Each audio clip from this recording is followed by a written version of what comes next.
spicy videos with me, Grandmaster Simon Williams, aka the Ginger GM. What are we going to be looking at today? Well, I'm going to do a mini series continuing some aggressive ideas in the opening that might help you guys get a quick victory.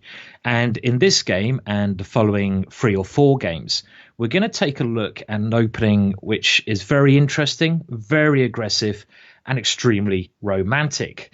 The Evans Gambit. Now, the Evans Gambit is still played at top level on rare occurrences, but it's been around for a number of years. And it's a great way to try and get an early attack after the move e4 in certain variations, which we'll come to soon. Now, the first game we're going to look at here is really an introduction to the Evans Gambit. And I'm going to demonstrate one of the most famous games of all time. This is a game between Anderson with the white pieces and de Fresnay with the black pieces. It was played in 1852 and it was coined the Evergreen Game. So it's a famous game. It's even got its own name, the Evergreen Game. And apparently this name came from Steinitz, who wrote about this game. And it's a symbolic meaning which is named after a plant. Apparently, there you go. That's my useless or useful little bit of knowledge you can get there on the name. And it really is a brilliant game. And it really does sum up the romantic era of chess around that time with some brilliant attacking ideas. So let's dive into the action, shall we? And we're going to be looking at this from the white side. And the opening started e4, e5. So again, this series is really concentrating on spicy ideas you can play against e5 after the move e4. Now, knight to f3.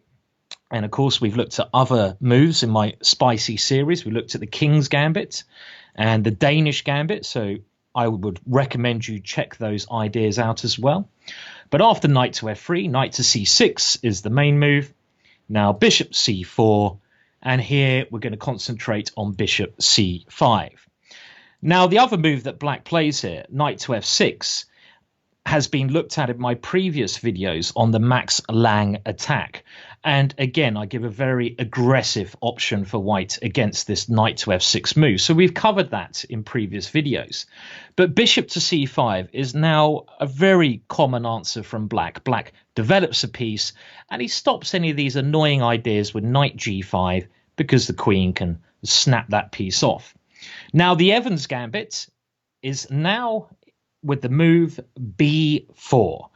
A very aggressive wing punt. It was actually named after a sea captain, Captain Evans, who was originally from Wales, who came up with this idea on board a boat when he was crossing the Atlantic, apparently. So even a romantic origin for the opening. And what's the idea of this b4 move? Well, you're trying to divert a piece away to b4. And really the only way to refute a gambit is by accepting the gambit.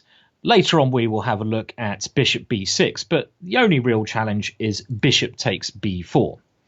Now, knight takes b4, drops the e5 pawn, so that's not a very good option. And bishop takes b4 is the only move you really need to concern yourself about. And the point of this gambit is to now go c3. So we gain a tempo by attacking the bishop on b4. The bishop has to move. In this position, there's 2 good options for black, either bishop a5 or bishop e7.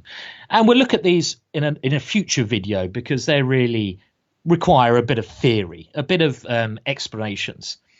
In this game, black played bishop a5, and here white played d4. One of the main ideas of this Evans Gambit. You go c3 to support d4 and attack in the center as quickly as possible.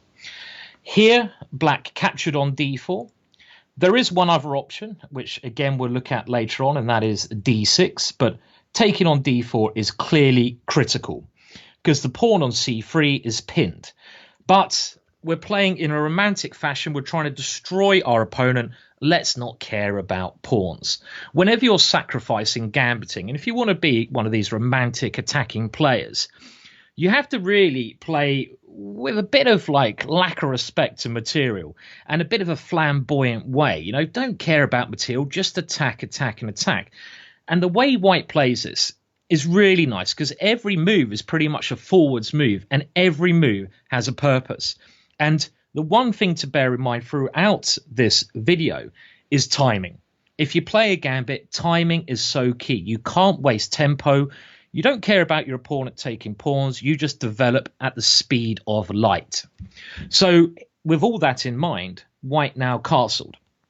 And now you are threatening to just simply take back on d4, and you'd have two lovely pawns in the center. In this game, black decided to push on with d3. There are a number of options there. Again, we'll look at them later on. And here we see another typical idea for the Evans Gambit. One of the key weaknesses in black structure is the f7 square. This is one thing to always remember. Attack that square. Attack, attack, attack. So how can you attack it here? Well, you could go knight g5, which seems like a very natural move.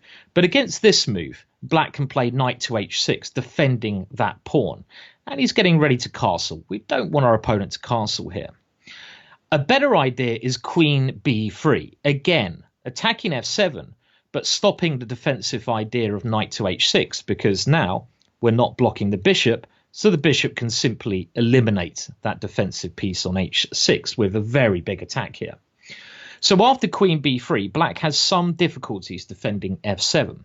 Now, a key thing to remember here is, if you play bishop c4 and queen b3 in the Evans Gambit, make sure you don't run into knight to a5, or be careful of knight to a5. Black can't do this here because there's a piece in the way, so we don't need to worry about that. Queen to f6 was played by black, defending this pawn on f7. And now, again, remember, attack, attack, attack. Which move here is the most aggressive? Well, there's two options. Bishop g5 or the move played. And the move played was e5. I really like this move. You're using your central pawn to, again, attack, attack, attack. This pawn cannot be taken because if black plays knight takes e5, we simply pin that knight to the king. And again, look how weak the black king is here. And after a move like d6, we have a lot of good options, but a simple move like queen b5 check would win us a piece and the game. So black saw this, and black played queen g6, and now white went rook e1 anyway. And this stops ideas of d6 and f6, because we'd be able to take those pawns, open up the rook with a check. Black played knight ge7, trying to desperately get castled. And now we see another key idea of the Evans Gambit. Bishop a3. So often this bishop comes to this beautiful diagonal, trying to cut across the black king and trying to stop the black king from castling. And the point here is, if black now castles, well, maybe he should castle, but at least our bishop has this lovely pin on the knight and we have ongoing pressure. Okay, black played b5 here. I don't think this is the best move. White captured that pawn, and now rook b8. So returning a pawn here to try to gain some activity, that's the black idea. The queen went to a4, and now bishop to b6. The problem here is, if black now tries to castle, you can win a piece. Can you see how you can win a piece here? Pause the video if you need to. Quite simple, quite straightforward. Bishop takes e7, knight takes e7, and now the knight no longer defends the bishop on a5, so we simply take that piece. So black played bishop to b6, and here white simply played knight bd2, developing his last piece. Now, I have a rule. When you're attacking, if there's no immediate breakthrough, look at your reinforcements, look at your pieces which are not playing a part in the game, aka the knight on a1, and try to bring them into the fray. And this knight has a great future. It can rush to this good central square. Now, of course, black should have castled in this position. One of the funny things I always find when I look at these old romantic games, which would never happen now, it kind of seems like the defender, or should we say the receiver of the brilliancy, often plays into the attacker's hands. And you wouldn't see this at top level now. Or after castles, white still has a very good attack here. Possibly the rook can swing around to attack. There are many ideas here, but this is a much better option for black. After bishop b7, black is basically saying, come on, attack me, attack me. which is quite funny. This is what a lot of these old-fashioned games are. And I guess in order to sometimes create a bit of beauty, brilliancy, you need your opponent to play along a little bit. So now white brought the knight in, knight to e4. And here, if black castles, well, bishop takes d3 would be a very good attacking position for white, with ideas of knight f6 check, winning the black queen. Black now played queen f5. Again, a pretty silly move there. White played bishop takes d3 anyway, and there are ideas of winning this queen with a knight jump, so the queen had to move again.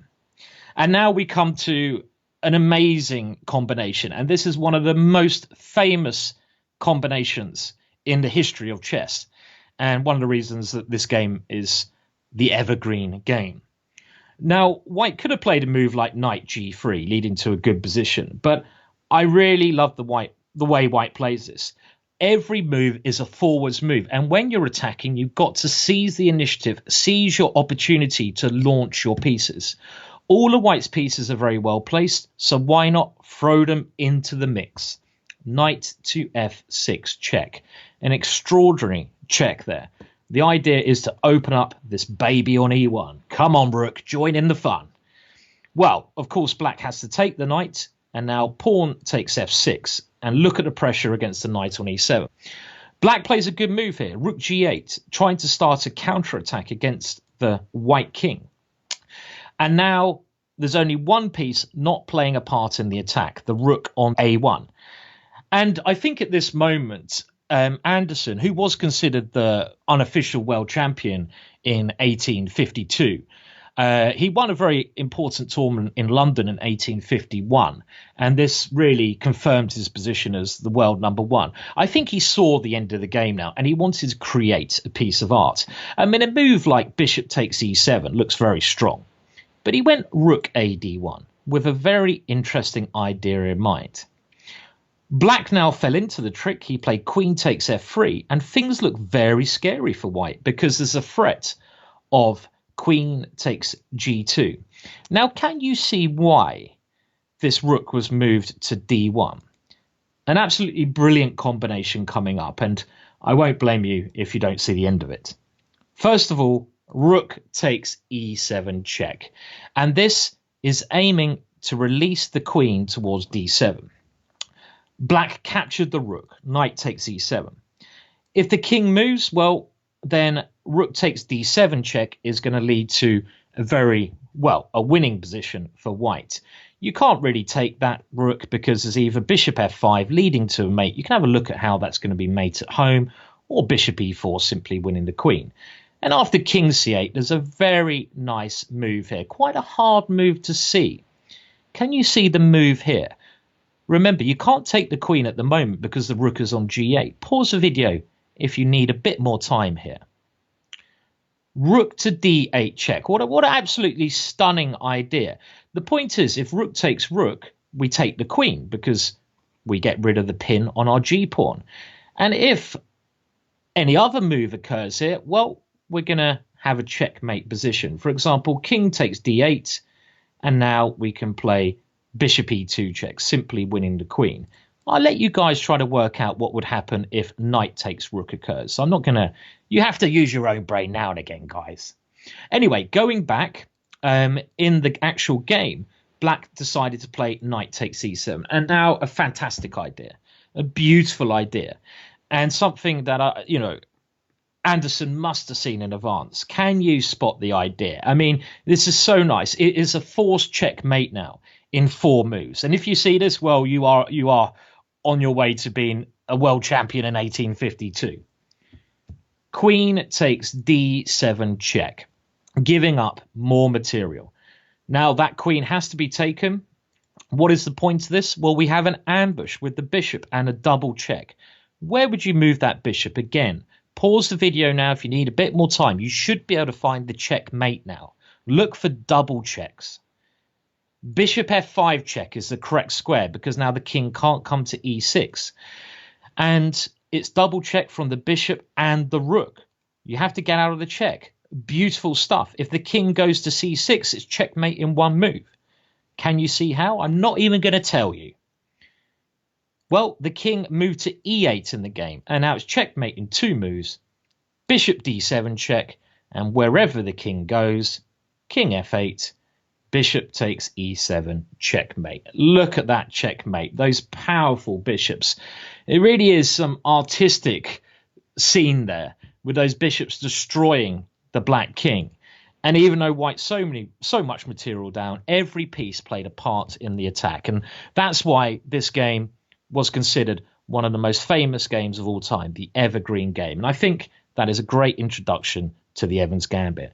I hope you enjoyed that game. Please have a look at the other videos I'm going to post, which are going to go into more detail on the Evans Gambit. Hopefully, when you watch these videos, you'll be very confident playing the opening yourself.